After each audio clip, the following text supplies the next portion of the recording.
motivos, assim, que há muito tempo, assim, eu tenho resistido a esse impulso de falar sobre a ayahuasca é porque eu percebi, até pelos comentários das pessoas que assistem os vídeos e me pedem opinião, que as pessoas estão em busca, de repente, de uma experiência e talvez elas não tenham uma bagagem para proporcionar todo o potencial que a ayahuasca pode proporcionar. E outro aspecto, né, é porque vocês devem ter acompanhado algumas notícias de algumas pessoas, né, o neto lá do Chico Anísio e tudo isso, e aí veio esse sentimento, essa sensação, assim, de ser responsável por induzir uma pessoa a fazer uso da ayahuasca, né?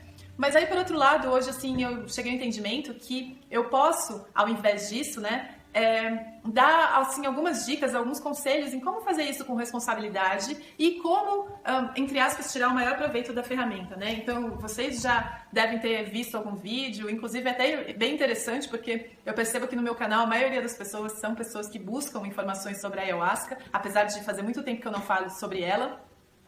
Mas a maneira como eu vejo a ayahuasca, para mim, na minha vida, que eu vejo que mudou muito e me traz uma compreensão muito profunda de ensinamentos e de conceitos que eu tenho em algum nível da minha mente, mas que de repente eu consigo ali internalizar, eu vejo que a ayahuasca é como se fosse uma lupa, uma lente que amplifica o conteúdo da minha mente. Então, e aí é muito interessante, porque eu me lembro sempre do começo do processo, eu já falei num vídeo aqui, falando a respeito do medo, né, de participar com o ritual de ayahuasca, que quando essa lupa é jogada no conteúdo da mente, muitas vezes o que acontece, nós, né, aí, buscadores de nós mesmos, nós começamos a entrar em contato com processos ou com atitudes ou com coisas que nós fazemos inconscientemente, e que nós, de repente, não gostamos. Fala, puxa vida, né? Olha o que eu estou fazendo. E, de repente, é uma consciência muito profunda de algo que eu estou fazendo e que não é, vamos dizer, condizente com o propósito que eu tenho para minha vida, né? Não existe certo ou errado, só não condiz com aquilo que eu acredito que eu quero para minha vida.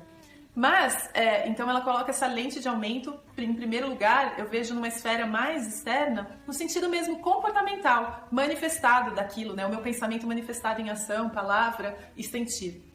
Mas, por outro lado, eu vejo que a ayahuasca proporciona, como eu disse, esse sentimento, a experiência profunda de todos esses conceitos espirituais, mas de uma maneira que é uma compreensão que une a mente e o coração, numa só experiência. E é por isso, assim, que eu acho uma ferramenta fenomenal, fantástica, mas também, né, com aquela coisa, por exemplo, um mestre, um guru, ele pode te levar até certo ponto. E ele, inclusive, né, ele só vai te levar até onde ele está, no sentido de compartilhar a experiência. E a ayahuasca é a mesma coisa, né? Então ela te leva até certo ponto, mas existe todo um trabalho interno, um trabalho pós-ritual com a ayahuasca, que deve ser feito para que aquilo que foi sentido se cristalize nesse novo ser que vai se construindo por meio do ritual. Então, assim, o que eu percebo também é que às vezes as pessoas buscam uma sensação, ou uma experiência, ou uma coisa diferente, um sentir-se bem, né? Tem muita gente que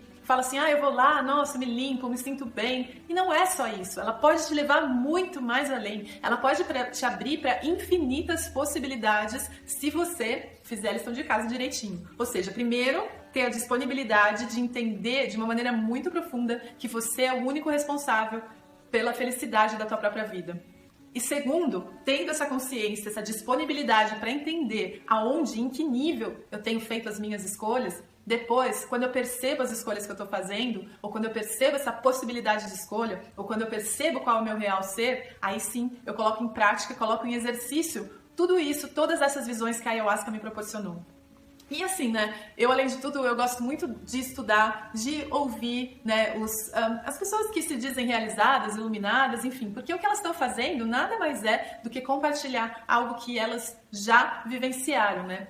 Então, assim, eu queria fazer esse vídeo, primeiro, assim, em gratidão muito profunda a essa ferramenta que nem se sabe como foi descoberta, né? Como que descobriram que a mistura de uma folha com cipó poderia proporcionar essa expansão de consciência que, como eu também já disse antes, às vezes um yogi que praticou 10 anos de meditação não consegue atingir esse estado ampliado de consciência e muito menos sustentar durante tanto tempo, né? O tempo que dura um ritual com a ayahuasca. Então, primeiro, com gratidão à ferramenta e segundo, para que se você chegou nesse canal buscando essa ferramenta, que você tenha consciência de que depende muito mais de você do que só dela em si e que ela vai te trazer muito mais do que uma experiência e sim uma abertura para outras possibilidades que talvez a sua mente não conseguisse conseguisse conceber. E aí, né, pensando nessa questão da lente de aumento também, ela traz uma distância, ela te eleva para um lugar onde você consegue ver o campo de batalha de cima. Né? Então, as situações que de repente você vê como muito importantes, como causadoras de sofrimento, de repente você tem uma compreensão profunda, de um olhar elevado, de que as coisas não são bem da maneira como você imaginou. Bom, é isso que eu queria contar um pouquinho hoje a respeito da ayahuasca. Super obrigada pela atenção de vocês e namastê!